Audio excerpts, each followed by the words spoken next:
Hello and welcome to Chick Chat and Chill. My name is Antoinette. I'm one of the hosts here, and today's topic is about stress. One thing that will take stress away from your life is hiring Pixel This. It's a great design firm, and I know a lot of people struggle with, how to build their brand or how to create their voice. And the last thing you should be doing is just getting generic art off the web. You never want to put your worst foot forward. It's a hard path to go after that. So give us a call and we'll happily lead the way. But I want to introduce my co-host, Laura. Hi, I'm Laura Fickett, and I own Fickett Financial Education and Business Coaching, and I'm a financial stress reduction coach. So how do I reduce your financial stress? I increase your education so you feel like you can deal with the stress that comes into your life financially, and you can deal with the problems better.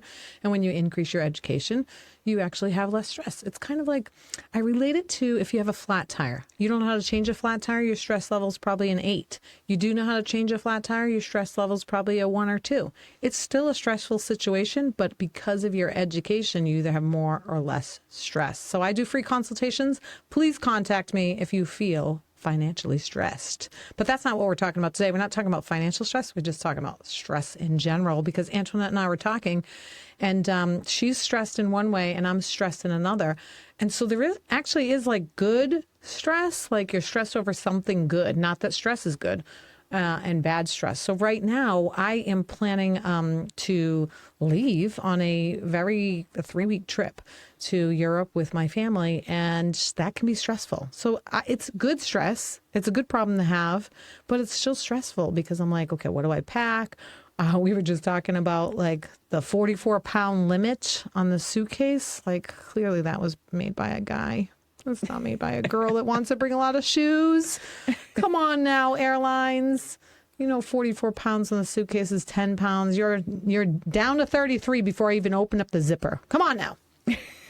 So I'm having like a little bit of stress. And so I try to think like, okay, I'm blessed. I'm not stressed. I repeat that over and over in my head. I'm blessed and I'm not stressed. This problem is a blessing. And even when I've been stressed about bad things, I think like, okay, God only gives me what I can handle. There's something that needs to be learned. Maybe I need to go through this so I can help somebody else. And so how do you turn your stress into a bless? Well, for me, like one thing that I like, no matter what's going on, and I have days that I'm just like overwhelmed. Like last night, I got about an hour and a half of sleep. So You look fantastic for that. Give me 5 hours. They would have all guessed it was me that was sleep deprived. Stop. But I was working on so many different projects, and the one thing that I do, no matter how stressful a day it is, you need to unplug from what you're doing. I don't care what your deadline is, and just do something that just brings you back to like happiness or an even keel or something. I don't know. That's a coping mechanism for me, for sure. Unless it's eating. That could be a danger. Well, that's a very dangerous. Yeah. Yeah. You're like, well, you know what, Laura? Chocolate bundt cake and ice cream brings me back to that happy place. but when I'm stressed, I'm so much hungrier. I know. And or if I don't get enough sleep. So today's like a double whammy. It's like In between takes, she's been ravenously eating the table. It's crazy. Right? She's craving the fiber.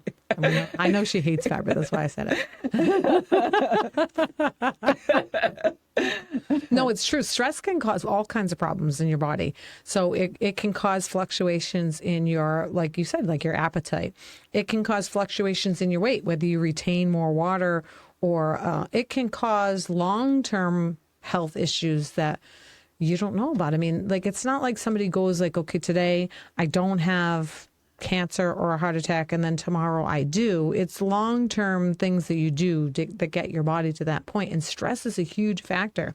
Like, I read a statistic somewhere that more heart attacks happen on Monday morning. Oh, that's so true. When do people go to work? Monday morning. I actually worked for a company, and the president literally dropped dead of a heart attack Monday morning. Yeah, I'm not Monday even kidding. morning. Yeah. Anxiety attacks happen because of, stress and all kinds of horrible things. And I think, like, was I stressed as a kid? Like, as a kid, I don't think I was really stressed because I was just focused on what was going on during the day. So one of the things I do is, like, if I get overwhelmed or I get stressed, I try to just focus on what do I have to do today? Like, okay, I might be leaving in 2 weeks and, I might have to pack and do all that kind of stuff. But what do I need to get done today? Let's just focus on today and let's get through today and live in what my husband calls like day tight compartments. So that kind of helps. But sometimes you're going to have stress in your life. I don't think there's a year that's gone by where I haven't had some sort of stress in my life. Yeah. But you have to learn how to deal with it and feel more gratitude than attitude. Yeah. Well, I think that's the other thing that stress can cause. Like it could cause all these, physical problems, but also relationship problems. If you're stressed out, I know a lot of people that get very snappy. And a lot of times, like, I don't know who that is. Like, I don't know who she's talking about.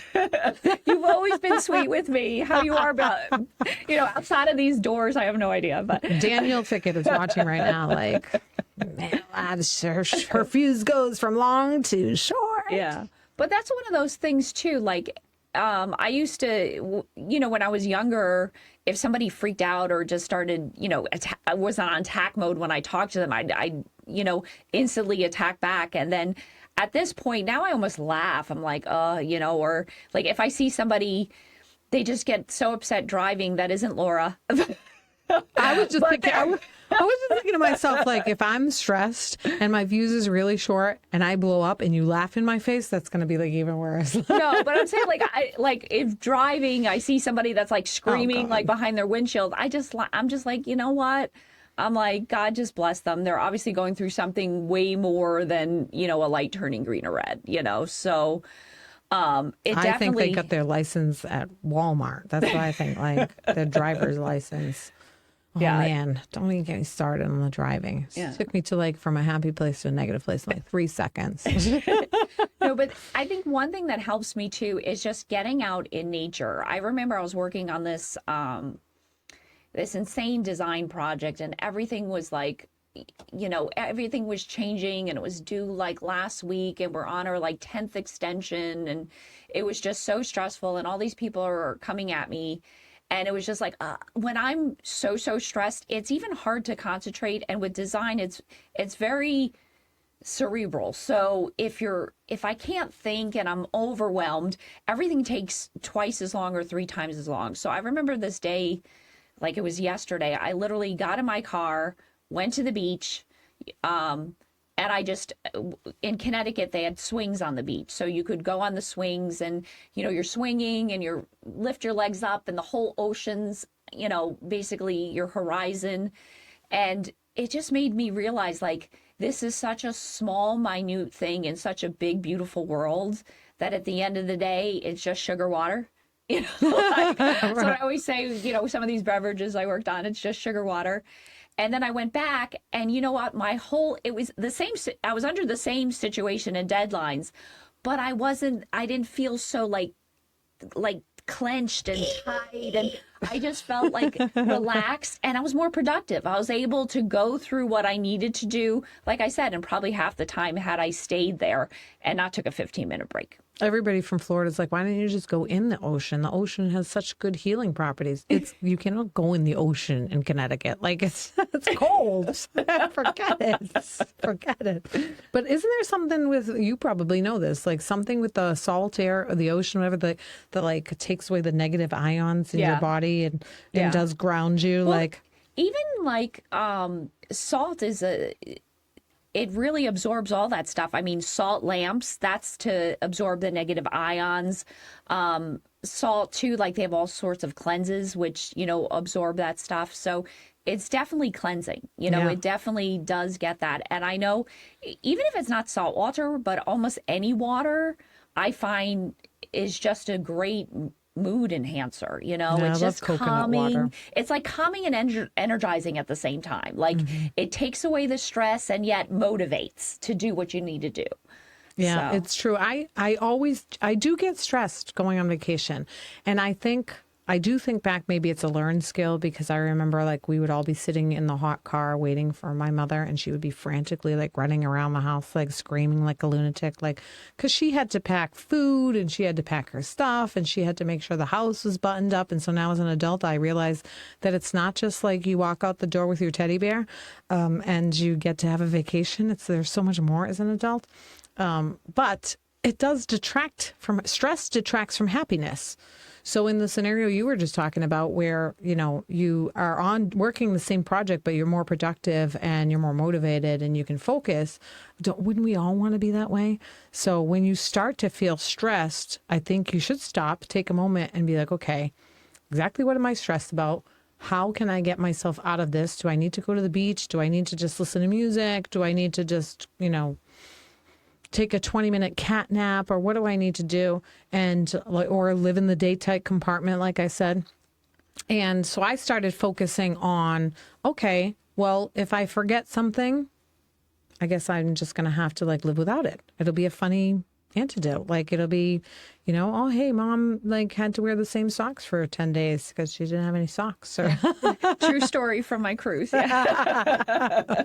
Or, whatever. It is what it is. The main goal of coming together for this particular trip, my daughter's graduating, and so we're celebrating her master's degree, and so I just have to focus on the goal. Even if it's on work, focus on finishing the project and getting it done, and try to focus on how great it's going to feel when everything is done. And because if you are a person that stays in a constant state of stress, with everything that's going on between work and family and friends, and if you have your own business or you've got coworkers or whatever, there's always a reason to stress. Yeah. We have to try to get to the blessed, not the stressed. Yeah. And I think there's other things that, you mentioned before, good stress. So some other examples are, exercise.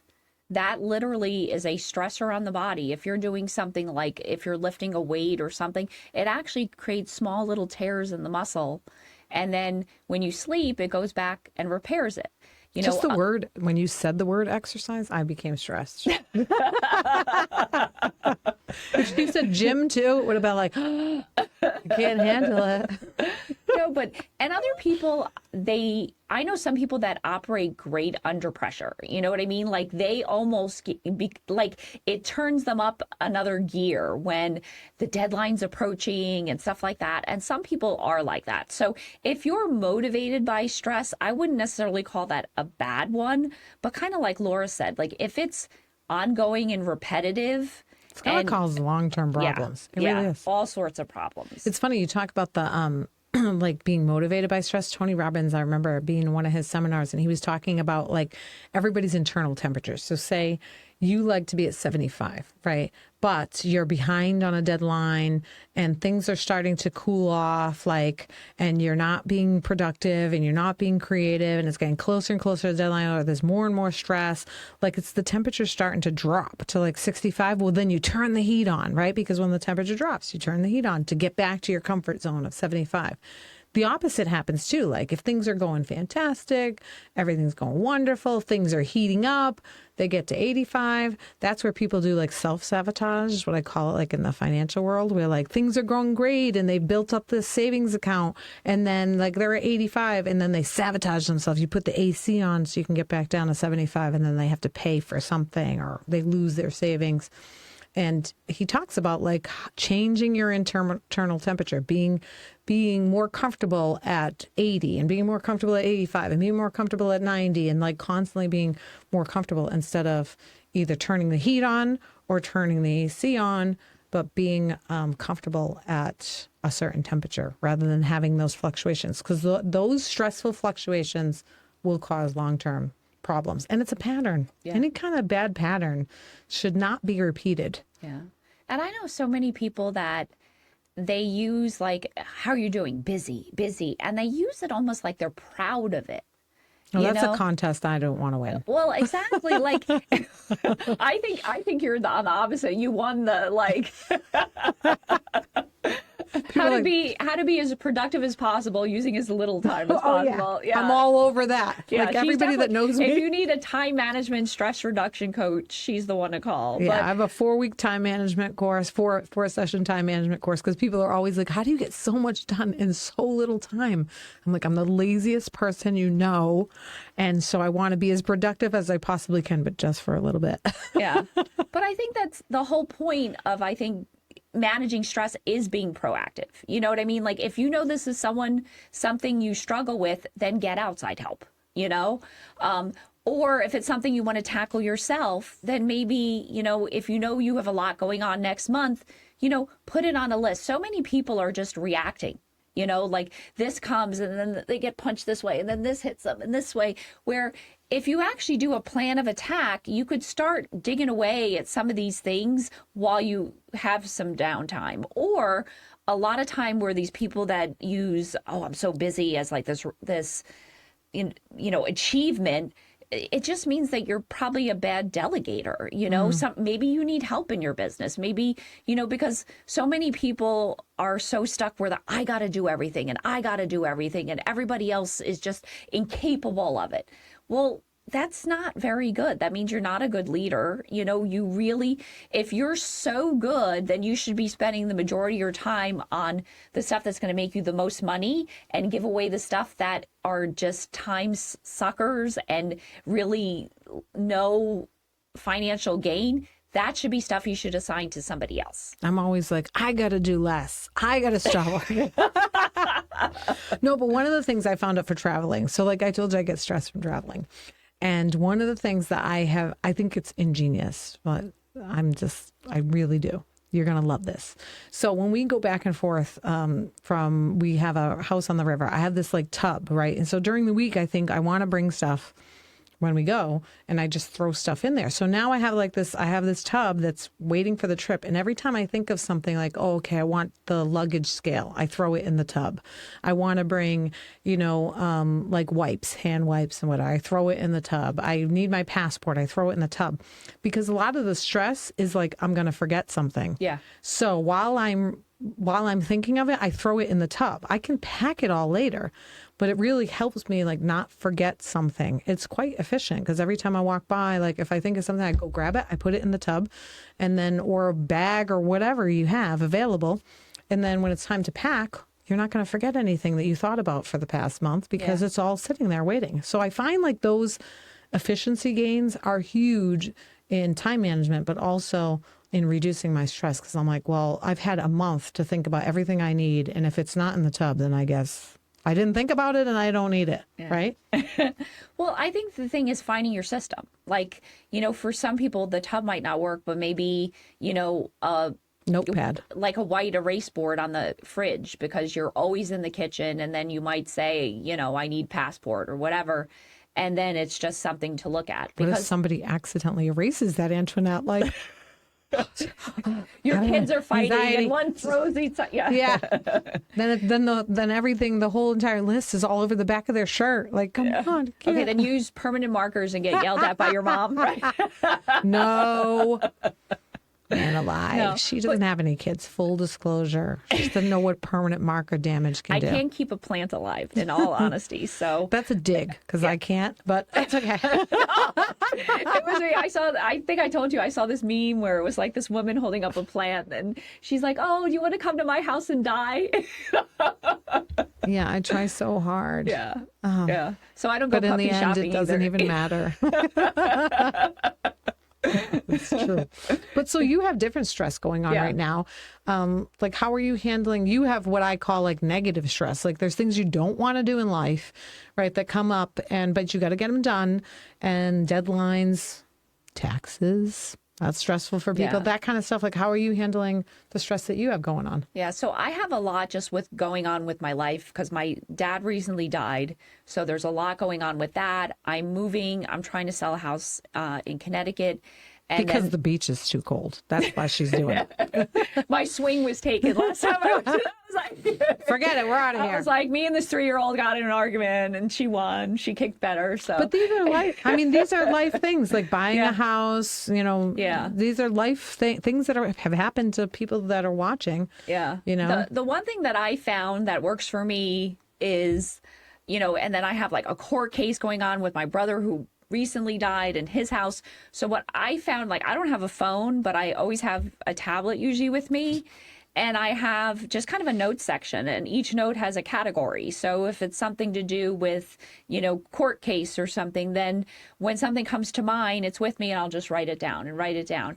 And I had all these things like pop up because the other thing is what I notice is if I do a schedule that says, okay, from 9 to 10, I'm going to work on this, 11 to 12, I'll do this. Sometimes I'm not in the mood. Like sometimes I'm not in the mood to do this design project at this time because I'm too busy stressing about the court case or something.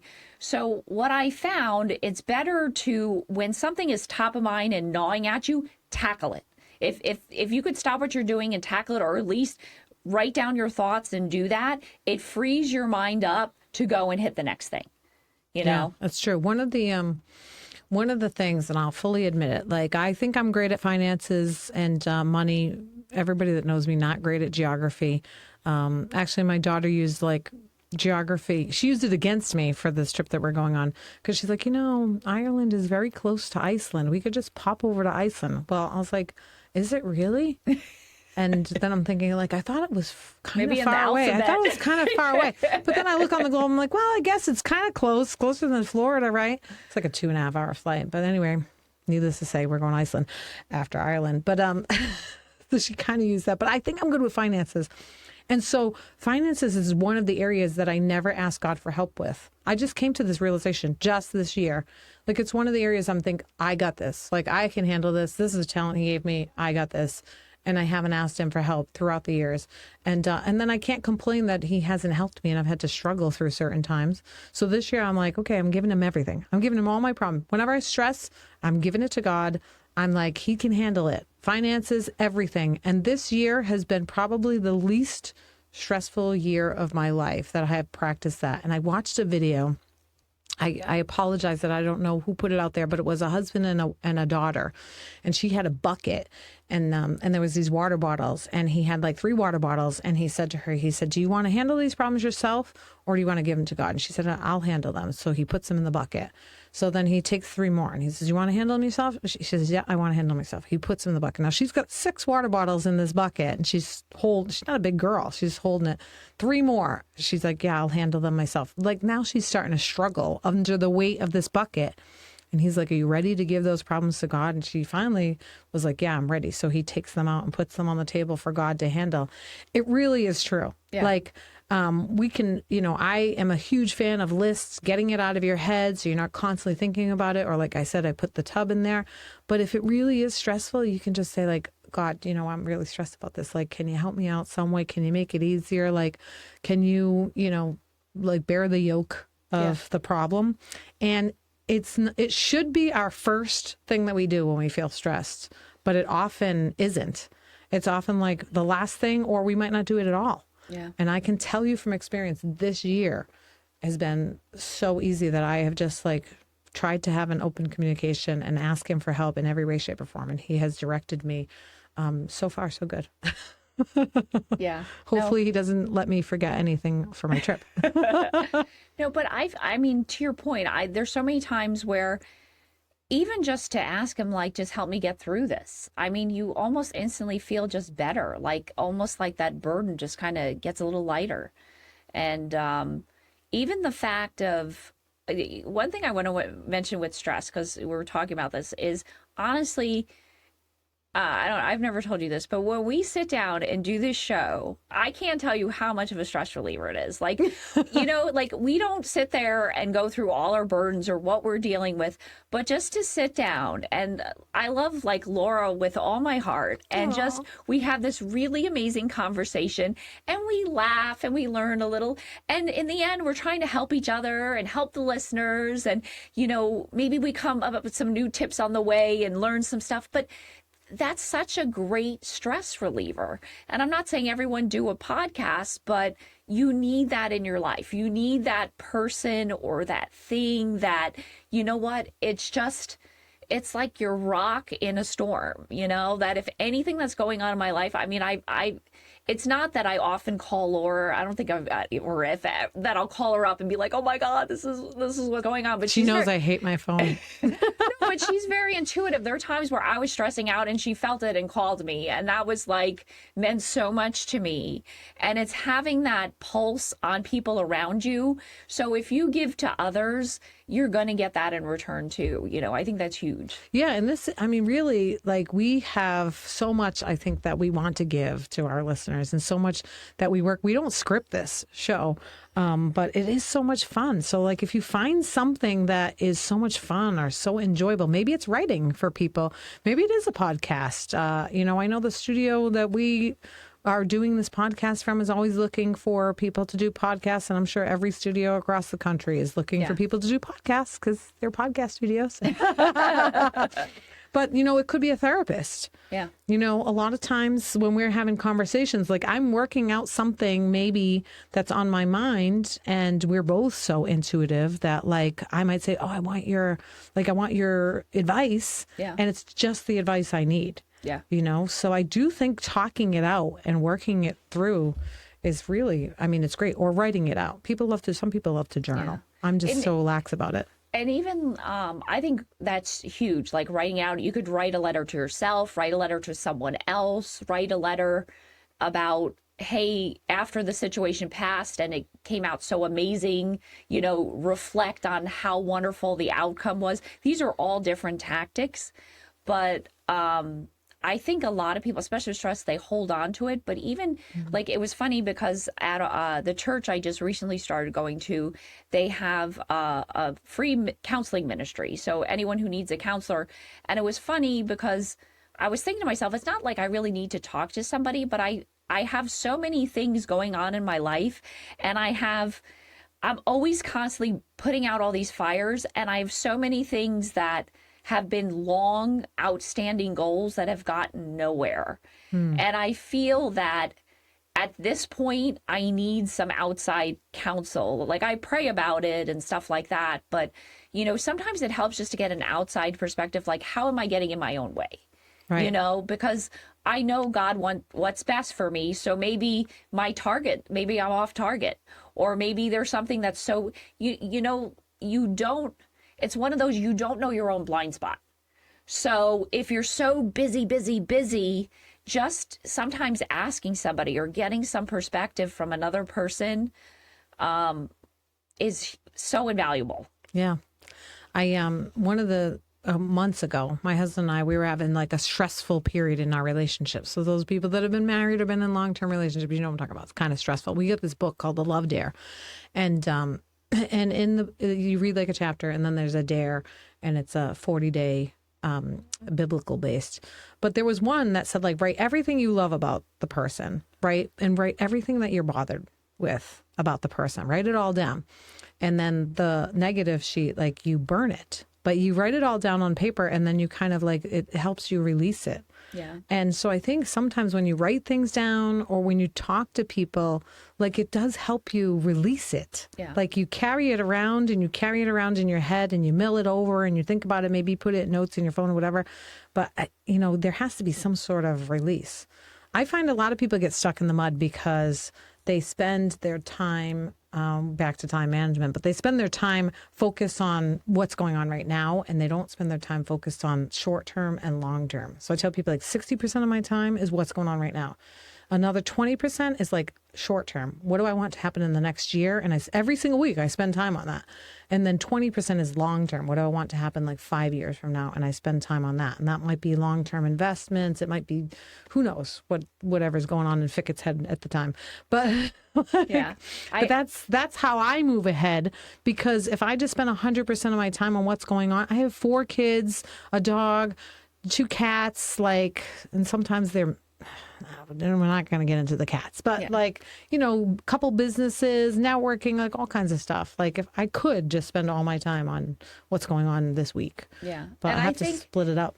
But I think I heard this quote once where, and I might have said it before on here, where people overestimate how much they could do in a day, but underestimate how much they could do in a year. So I think the key is just don't stress about like, oh my God, this is taking longer. I know for me, everything takes longer than I think, especially if you do any sort of home renovation, forget it. Like it's just permits, this, that, there's always delays. You bought one too few things. Every project that I give to my husband takes longer than I think. I'm on the same page with you, Internet. Yeah. No, but it is one of those things, and I think sometimes it just helps to be like, okay, if you just do 5 things today, like, okay, I did those, and pick the most important things, and then you'll just have a sense of, I accomplished that. I think so many people chip away and chip away and chip away and chip away, and sometimes if you work so many different things, you feel like you're getting nowhere with everything, you know? I read a book that the guy said, like, make your bed every day because then at least you accomplish one thing that day. And I was like, that's good. Like, and then when you go to bed at night, like you have a nice made bed there. Yeah. You don't have to have all the throw pillows, although I like them, but we gotta wrap things up again. I know. Oh, well, you know what? Like, even though the seasons don't really change here in Florida that much, I have seasonal affective disorder. I was joking with Antoinette before we get on today that I'm solar powered. I totally think it's true. But when the seasons change for me, like when my son goes back to school, like the back to school time, I don't know, like, I get like unsettled, or when we get into wintertime, into the holiday season, I get unsettled. It was worse for me up in New England where we actually had the change of the season. So our next topic is going to be just that, like, end of summer blues or change of season blues. Like what happens? How are you feeling and how to get through it, and how to try not to repeat it. The other thing, maybe we should do a topic on, because I'll be back from my vacation and I get vacation blues. Oh, so that might be yeah. Vacation depression is a real thing.